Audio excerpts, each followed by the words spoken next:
영광 올려 보냅니다. 부족한 종을 단위에 세우셨사오니 능력의 장중에 붙드시고 우리의 심령 골수가 쪼개어지고 하나님께로 다시 한번 우리의 삶을 결단하는 은혜의 시간 되게 하여 주시옵소서. 감사하옵고 주님의 이름으로 기도 올려옵나이다. 아멘. 할렐루야. 앞에 뒤에 분 사랑합니다, 축복합니다 인사하세요. 네.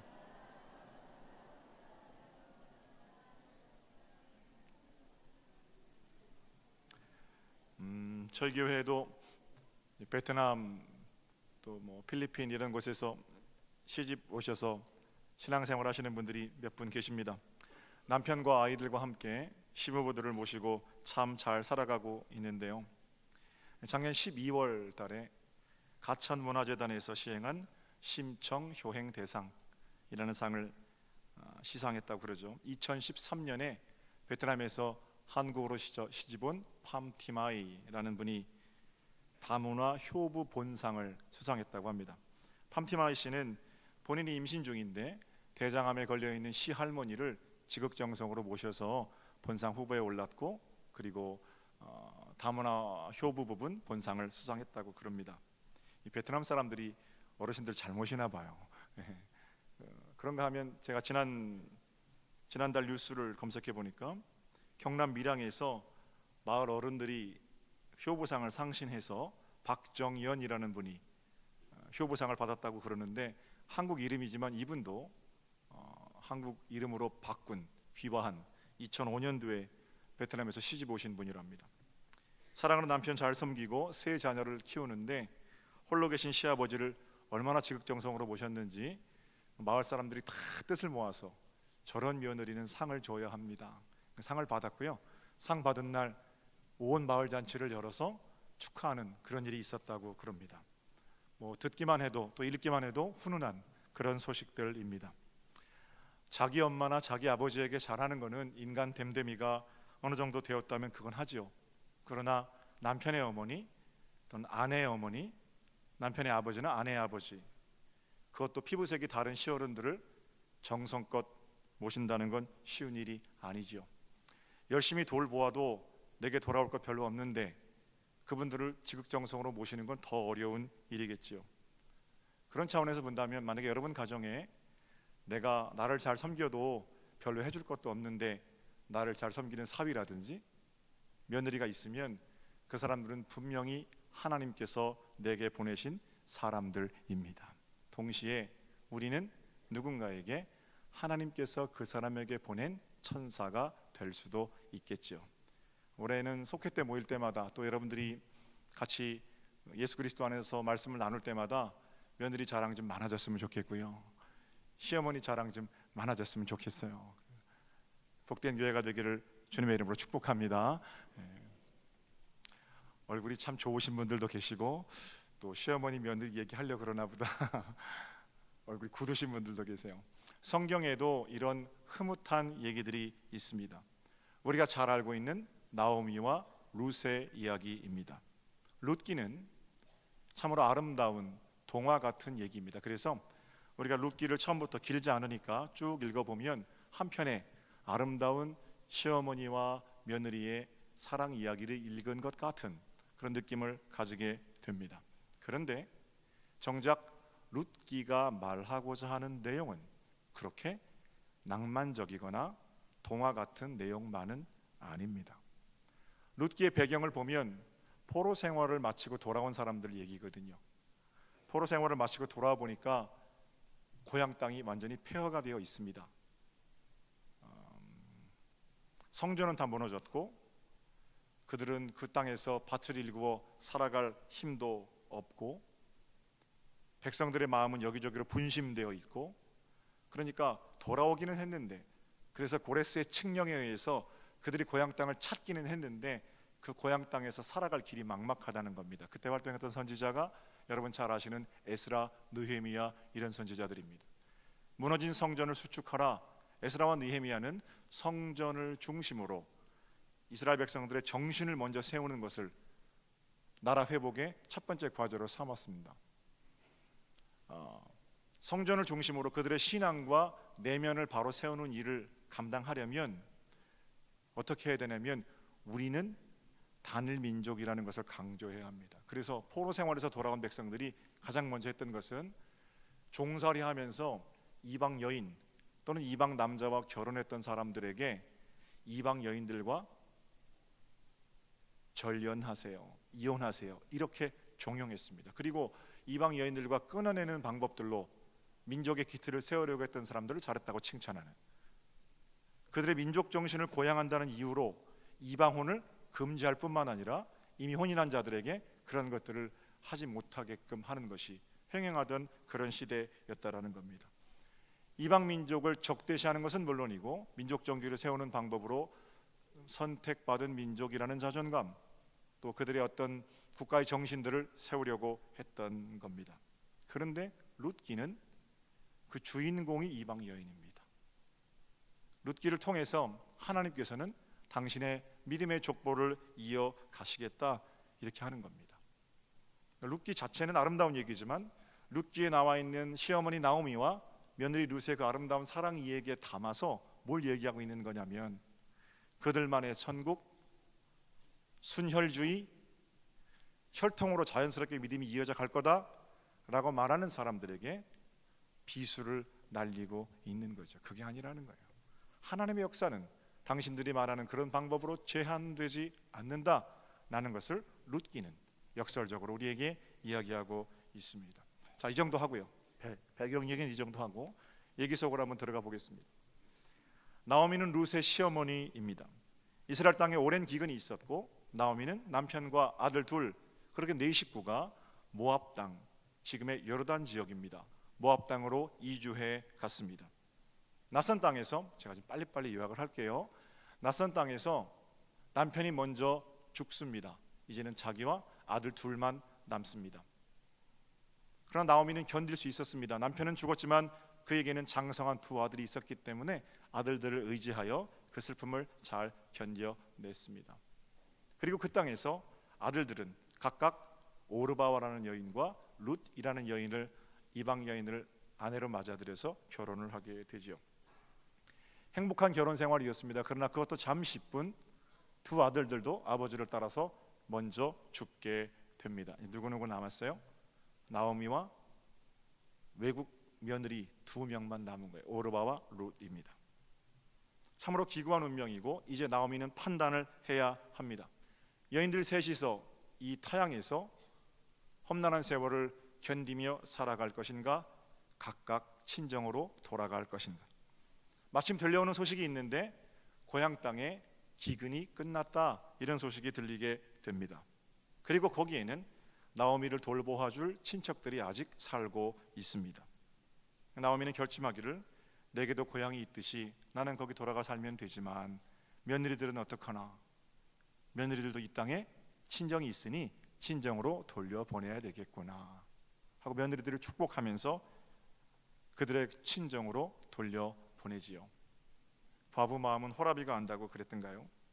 남편 믿고 시집와서 살다가 남편 여인 며느리들 그 마음을 나오미는 잘 알고 있었습니다. 사랑하는 마음으로 놓아주는 겁니다. 자기가 고생했으니까 고생하는 게 얼마나 힘든지, 자기가 남편 여였으니까 남편 여인 삶이 얼마나 괴로운 것인지 잘 알고 있잖아요. 그 마음으로 며느리를 축복하면서 보내는 겁니다. 참 좋은 시어머니입니다. 자신의 불행을 통해서 남의 처지를 돌아볼 수 있는 마음이 있는 그런 시어머니가 좋은 시어머니입니다. 힘들고 어려운 시절을 지내오신 분들한테는 두 가지 모습이 나타나는 것 같아요. 첫 번째는 그 힘들고 어려운 세월이 약이 되는 경우고요. 약이 되는 경우는 힘들고 어려운 세월을 내가 지나왔기 때문에 힘들고 어려운 세월을 살고 있는 사람들의 처지를 아는 거예요. 반대의 경우도 있는데 힘들고 어려운 세월, 그 힘든 고난의 무게 때문에 점점 더 억세지고 우악스러워지고 자기밖에 모르는 경우예요. 힘들고 어려운 시절 때문에 남의 형편을 잘 살피는 사람이 있습니다. 힘들고 어려운 세월을 지났기 때문에 억세어진 분들도 계십니다. 중요한 거는 내가 얼마나 힘들었는가, 내가 과거에 피죽도 못 끓여 먹고 거적대기에서 잠을 자고 무용단처럼 말씀하시지만 그거 중요한 게 아니에요. 그런 세월을 지나온 내가 지금 어떤 모습인가 하는 거예요. 자신이 아픔을 겪었기 때문에 다른 사람의 아픔을 잘 헤아리는 사람은 자신이 겪었던 아픔마저 다른 사람을 세워내는 하나님의 손길이고 하나님의 은총이 됩니다. 넓은 이해의 폭을 가지고 있기 때문에 매 순간 내게서 또는 그 사람에게서 일하시는 하나님의 섭리에 대해서 고개가 끄덕여지는 겁니다. 하나님께서 인도하시는 대로, 열어주시는 대로, 비추어 주시는 대로 순종하며 가는 길입니다. 그게 믿음이에요. 반대로 우악스럽게 삶을 이겨내며 왔기 때문에 점점 더 우악스러워져야 한다라고 말하는 사람들도 있습니다. 지금 충분히 행복할 수 있는데 지금 누리는 행복을 전부 뒤로 밀어놓고 이를 악물고 견뎌야 한다, 이렇게만 말씀하시는 경우입니다. 이거 잘하는 거 아닙니다. 40일을 전투적으로 금식하고 100일을 전투적으로 철야해도 하나님 뜻이 아니면 알겠습니다 하는 게 저는 믿음이라고 생각합니다. 이렇게 자기 의가 강한 사람들은 늘 상처와 배신감을 가지고 살아가지요. 다른 사람 탓하는 것도 다 여기서 비롯되는 문제입니다. 천국을 당겨 살지 못하니까, 이 땅에서 천국을 맛보지 못하니까 매일같이 죽지 못해서 하는 인생이 되는 거죠. 팔꿈치로 남 다 밀어내고 앞에 가야만 직성이 풀리는 그런 삶의 모습은 믿음의 사람들과 어울리지 않는다는 거예요. 이 땅의 위대한 우리 어머니들은 자기 고생한 거를 우리들에게 알아달라라고 말하지 않습니다. 나는 가시밭길 걸었어도 내 자식은 꽃길 걷기를 원하는 것이 아버지, 어머니의 마음입니다. 그게 엄마 마음이고요. 그게 오늘 본문에 나타난 나오미 마음입니다. 내가 이 집에 시집 와서 남편 일찍 죽고 자식 일찍 죽고 얼마나 고생했는데 니들 어딜 가려고 그래? 그게 아니잖아요. 내가 남편 죽어보니까 진짜 힘들고 어려운 거 그 마음 내가 아니까 너희들도 각자 친정에 돌아가서 새로운 삶을 살렴. 얼마나 힘드니? 다른 사람의 형편, 며느리 형편을 이해하고 품어주는 그 마음, 거기부터 천국이 있지요. 나 고생했으니까 너도 이 집 시집 와서 좀 당해봐라. 며느리 때는 절대 그렇게 안 하겠다고 하다가 시어머니 돼 보니까 쓴뿌리 그거 다 나 있으면 믿음으로 쓴뿌리들을 잘라버리는 복이 있으시기를 우리 주님의 이름으로 축복합니다. 내가 죽을 고생한 만큼 우악스러워지는 것 절대 믿음의 사람의 모습이 아닙니다. 내가 죽을 고생한 만큼 무례해지는 것도 역시 하나님께서 내게 그 고난의 세월을 주신 이유가 될 수 없습니다. 가끔 보면 믿음 참 좋으신데 자기 며느리 막 대하는 분들이 계세요. 바깥에 나가서 며느리 막 욕하고, 그러면 그 자리에서는 그러세요 권사님, 그 며느리 참 못됐네, 이렇게 동조해 줄지는 몰라도요, 돌아서서 그 사람 다 욕해요. 자기 시어머니 뭐 노인네가 이래가면서 막 욕하는 사람이 있어요. 그 앞자리에서는 그 시어머니 너무하네 그렇게 동조해 주고도요, 뒤돌아서면 그 며느리 다 욕한다고요. 자기 얼굴에 침 뱉기예요. 믿음의 분량만큼 다른 사람의 아픔을 시어머니는 며느리 입장에서, 며느리는 시어머니 입장에서 헤아려가는 그런 복이 있으시기를 우리 주님의 이름으로 축복합니다.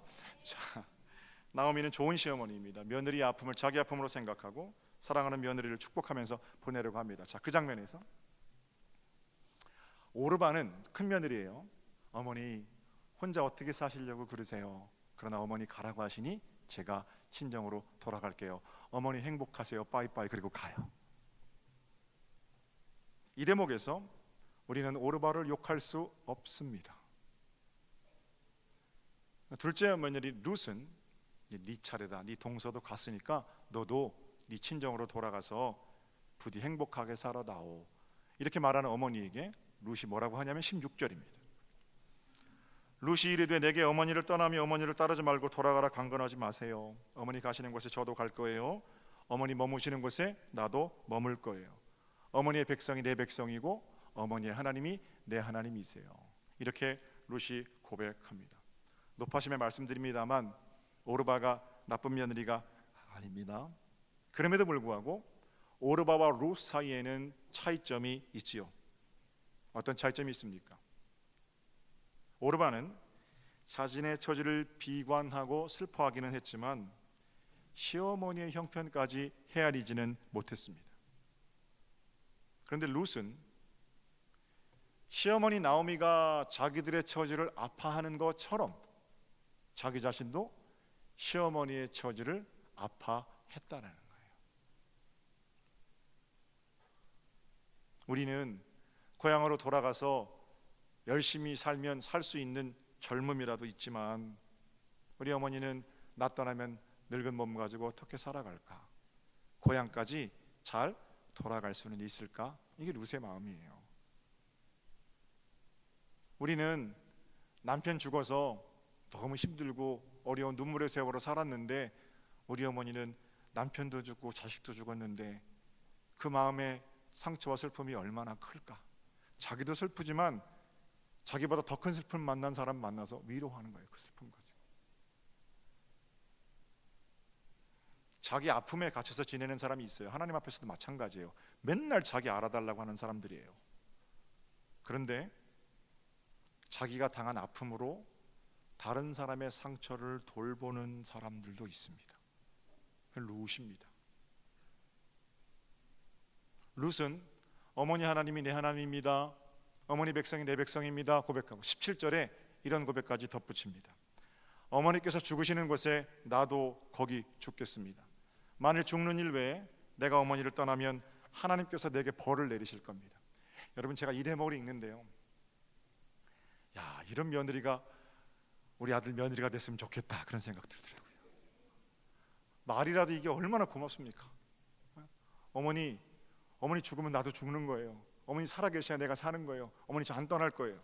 아마 성경에는 그렇게 짧게 돼 있지만 가라 못 갑니다, 가라 못 갑니다 계속 이렇게 했을 거예요. 제 며느리가 만약에 나중에 이런 고백을 저한테 한다면 뭐가 필요하니 바로 그 자리에서 할 거예요. 있는 걸 다 줄게. 자, 안 떠나겠습니다 라는 며느리의 반응을 본 어머니 나오미의 대답이 18절입니다 18절을 보세요. 나오미가 룻이 자기와 함께 가기로 굳게 결심함을 보고 그에게 말하기를 그치니라 그래요. 계속 뭐라고 말했다는 거죠. 그 전까지는 가라 가라 그러다가 너무 굳은 결심이 있으니까 어떻게 해요? 그래 그럼 너 나와 함께 가자 이렇게 했다라는 겁니다. 그리고 나서 나오미는 룻과 함께 자기 고향인 베들레헴으로 돌아갑니다. 돌아오니까 사람들이 뭐라고 그러냐면 저 사람이 누구야? 나오미 아니야? 그렇게 말하는 거예요. 나오미라는 이름의 뜻은 기쁨입니다. 희락입니다. 기쁨이 돌아오는구나 이렇게 말하는 거예요. 나오미가 뭐라고 그래요?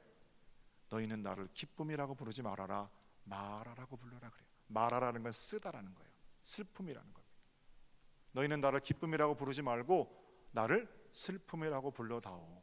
내가 기쁨을 찾아 이 땅을 떠났다가 남편 죽고 자식 죽고 홀로 여기 쓴 마음을 가지고 돌아오는구나. 내 인생은 참 슬픔이구나. 이렇게 불러달라는 거예요. 자신의 기구한 처지에 대해서 사람들의 호칭을 바꿔 부르기를 원했습니다. 그런데 나오미가 잊고 있는 게 있죠. 그게 누가 있습니까? 혼자 있는 게 아니에요. 위대한 믿음의 사람 며느리 룻이 그 마라의 슬픔에 함께 서 있는 거죠. 하나님은 그리고 룻을 통해서 당신의 믿음의 족보를 이어가고 계신 겁니다. 사랑하는 성도 여러분, 저와 여러분의 인생이 마라처럼 여겨질 때가 있습니다. 풍요를 찾아 나섰는데 내가 이루어오는 삶의 형편들이 또는 상황들이 만고불변 독야청청하리라. 그리고 최선을 다해서 일하고 이제까지 이룬 것 가지고 기쁨으로 살 줄 알았는데 돌이켜보니까 참으로 쓰디쓴 인생이었음을 고백할 수밖에 없는 상황. 건강, 질병, 재물, 자녀 어떤 문제든지 좋아요. 문제 앞에서 곧 죽을 것 같은 눈물밖에 안 나오는 마라의 상황을 만날 때가 있습니다. 그때 믿음의 사람들은 누굴 보는 거냐면 그 슬픔을 피하지 말고 슬픔의 한가운데를 들여다보는 겁니다. 그럼 거기 누가 있어요? 내가 당한 마라의 슬픔을 함께 나누어주고 있는 또 다른 룻이 거기 있는 거예요. 룻을 발견하고 나면 우리의 슬픔은 한결 덜어지게 되는 겁니다. 그 내 부모일 수 있고요, 내 자식일 수 있고, 내 배우자이면 더 좋겠고, 내 친구일 수 있고, 속장이었으면 좋겠고. 동시에 여러분과 저는 우리 주변의 사람들이 당한 마라의 현장에 또 다른 룻이 될 수 있습니다. 하나님은 순혈이 아니라 그렇게 이웃의 슬픔과 아픔에 공감할 수 있는 사람들을 통해서 이 시대에 또 다른 룻을 삼으시고 당신의 역사를 이어가시는 겁니다. 한번 따라해 보세요. 상대방의 마라에 동참하는 사람. 용기 있는 사람이 그렇게 하거든요. 눈물 흘린 자의 눈물에 함께 서고, 슬픔 당한 자의 슬픔에 함께 서고, 자기가 예수를 통해서 잘 될 것만 바라는 사람은 상상할 수도 없는 신앙의 깊은 지경이겠죠. 머리 위에 올라앉아서 하나님께서 내게 이렇게 하셨습니다, 통쾌한 웃음 짓는 자가 아니라 하나님께서는 주변에 고통당하는 자의 삶의 자리에 함께 설 수 있는 진정한 용기를 우리에게 원하고 계시다는 겁니다. 자, 앞서 룻기의 배경 말씀을 드렸죠. 포로된 이후에 이방과의 분리 정책, 그들의 정신을 재건하는 일에서 룻기는 오히려 이방 사람을 끌어다가 당신의 역사를 이어가시는 하나님의 섭리를 이야기하고 있습니다. 아시는 대로 여러분, 룻은 다윗의 증조 할머니입니다. 그리고 다윗의 자손에서 예수께서 오십니다. 이방 여인을 통해서 그들이 그토록 끊어내고자 했던 순혈을 강조하는 그 엄청난 텃세 가운데 하나님의 계획은 또 다른 데 있다는 거예요. 우리는 이렇게 질문할 수 있습니다. 룻기 전체가 말하고 있는 것으로 볼 때 과연 누가 하나님의 사람이, 누가 예수 그리스도의 제자냐? 마라의 슬픔에 동참하는 자, 오늘도 주변의 아우성과 눈물에 함께 눈물 흘릴 수 있는 자, 그러한 자들이 하나님의 사람이라는 겁니다. 달면 삼키고 쓰면 뱉는 사람들이 아니에요. 어제까지는 그렇게 목사 좋다고 하다가 오늘에는 싹 등 돌려가지고 정작 십자가를 져야 하는 자리에서 슬며시 발을 빼는 그런 사람도 아닙니다. 묵묵하게 어머니의 하나님이 나의 하나님이십니다, 어머니 백성이 내 백성입니다, 기도하며 슬픔의 자리에도 용기 있게 나설 수 있는 또 다른 룻, 하나님께서는 그런 사람들을 제단 가운데 원하고 계시는 거죠. 성심을 다해 돌아보아도 내게 아무것도 돌아올 것이 없는 그런 주변으로 밀려난 사람들의 곁에 함께 설 수 있는 사람. 초가 자신을 태움으로 빛을 발한다면 사람은 다른 사람을 향한 애태움으로 빛을 발한다면서요. 눈물을 흘리는 사람의 애태움에 함께 동참할 수 있는 그런 룻. 그 이 땅에 104년 동안 서정교회를 통해서 하나님께서 일하신 증거들이죠. 각종 다름을 품고 내가 아파할지언정 당신은 내 품 안에서 행복하소서, 이렇게 할 수 있는 사람들. 그 넉넉한 품이 예수님께서 당신의 생명을 내어주시면서 우리를 살리신 구원의 품 아니겠습니까? 한 가지 기가 막힌 사실이 있는데요, 여러분이 룻기를 보면서 나오미는 아주 잘 아세요. 룻의 시어머니. 근데 룻은 시어머니가 한 사람이 아닙니다. 그리고 나서 이제 보리 추수 때가 됐는데 오늘 성경 읽은데 뒷구절이에요. 착한 보아스를 만납니다. 보아스는 그냥 그 이름 앞에 착한 보아스 그렇게 해도 돼요. 보아스는 진짜 예수님 같은 사람이에요. 근데 그 보아스와 룻이 여차저차해서 결혼을 하게 돼요. 어머니가 룻에게 너 우리 보아스 친척인데 결혼해, 나이가 좀 많은 사람이에요. 보아스가 결혼해서 보아스는 룻에게서 오벳을 낳아요. 그러니까 보아스는 다윗의 증조 할아버지입니다. 잘 따라오세요, 족보를. 그런데 정작 우리는 보아스가 누구 아들인지는 잘 몰라요. 그죠? 마태복음 족보를 보면요, 이렇게 되어 있어요. 살몬은 라합에게서 보아스를 낳고, 보아스는 룻에게서 오벳을 낳고, 오벳은 이새를 낳고, 이새는 다윗을 낳았다. 정리가 되십니까? 저 외국 이름이라 좀 헷갈리실 텐데 제가 말씀드리고 싶은 건 룻의 두 번째 남편이었던 보아스는요, 라합의 아들이었던 거예요. 라합이 누굽니까? 2주 전에 여리고성 무너질 때 믿음으로 건진받았던 기생 라합이에요. 하나님이 당신의 족보를 이어가시는 것은 기생 라합, 그의 아들인 보아스, 이방 여인 룻, 그의 아들인 오벳. 우리에게도 그게 가능성 아닙니까? 기생과 같은 존재고 죽을 수밖에 없는 죄인이고 이방 사람들이고 하나님 제일 잘 믿는 것 같지만 사실은 마음으로부터 우리가 얼마나 많은 죄를 짓고 삽니까? 그럼에도 불구하고 기생 라합과 같은 나를, 이방 여인 룻과 같은 나를 택하셔서 오늘도 다른 사람을 향한 내 태움으로 서는 그 자리에서 믿음의 족보를 이어가시겠다는 살아계신 하나님, 이 은혜죠.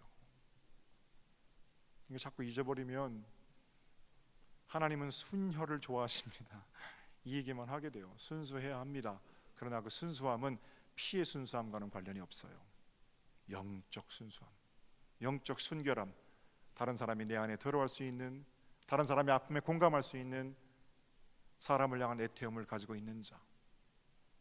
104년 동안 믿음의 족보를 이어오신 하나님께서 앞으로 100년 동안 그렇게 믿음의 족보를 이어가기를 원하신다는 겁니다. 이 지점에서 우리는 물어야 됩니다. 당신 누구 아들입니까? 이게 아니고 라합처럼, 룻처럼 믿음을 지키고 다른 사람의 아픔에 설 용기가 있으십니까? 몸부림치며 기도하기는 하는데 매일 내 문제만 가지고, 그러니까 신앙생활이 재미가 없죠. 다른 사람의 문제를 가지고 엎드렸을 때 하나님께서 그 인생 가운데 이루어지는 것이 내게 기쁨이 되고, 그렇게 중보하며 나서는 자리, 내 지갑과 통장과 내 정력과 모든 것들을 덜어내므로 그들이 행복한 것이 내게 큰 기쁨이 되는 자리, 이것보다 더 큰 기쁨이 사실 많지 않거든요. 사랑하는 사람들에게 주시는 기쁨입니다. 사도 요한은 누구든지 하나님을 사랑한다고 말하면서 형제를 미워하는 사람은 거짓말장이라고 그럽니다. 보이는 형제를 사랑하지 않는데 어떻게 보이지 않는 하나님을 사랑하느냐, 가슴을 치는 말이잖아요. 여러분, 그럼 잘 됩니까? 어느 유행가 가수의 가사처럼 세상 모두 다 사랑하리, 이거 됩니까? 안 돼요. 잘 사랑하지 않을 때는 그 말이 그냥 쉽습니다만, 진짜 사랑해야 하는 자리에서는 그 사람 뻔히 나 속이는 거 아는데, 그 사람 뻔히 내 앞에서 거짓말하는 거 아는데, 뒤에 가서 무슨 짓 하는지 아는데 그걸 사랑하려고 됩니까? 안 되잖아요. 그럼 어떻게 해요? 엎드려야죠. 똑같이 나도 미워하는 게 아니라, 하나님 내게 본래 사랑이 없음을 깨닫게 하시네요. 이런 일들을 통해서 하나님 나 사랑할 수 있게 해주세요. 주님 내게 사랑을 주세요. 그리고 엎드리면 나도 룻처럼 아무것도 돌아올 것 없는 자리에서 나를 통해 인류를 구원하시겠다는 하나님의 큰 계획을 볼 수 있을 것이고, 그렇게 이 시대에 나오미나 룻된 자들을 통해서 하나님이 이루시는 역사가 이 평택 땅을 아름답게 덮지 않겠습니까? 사랑하기가 어려우면 엎드리십시오. 그리고 하나님께서 채우시는 사랑으로 다시 무릎 펴고 일어나십시오. 분명한 것은 룻이 많은 교회가 행복한 교회입니다. 나오미가 많은 교회가 행복한 교회고요. 부디 그리스도인됨이 드러나는 자리, 사람과의 관계에서 사람으로 승리하시고, 우리 주변에 수많은 말아들이 있어요. 그죠? 2018년 1월에 슬픔을 당한 수많은 사람들, 그거 나와는 관계없는 일이다 생각하지 마시고 민족과 교회와 세계를 붙들고 기도의 자리에 엎드려서 그들의 슬픔에 함께하는 용기로 이 시대 또 다른 룻, 믿음의 족보를 이어가는 복된 성도들 되시기를 우리 주님의 이름으로 축복합니다. 기도드리겠습니다.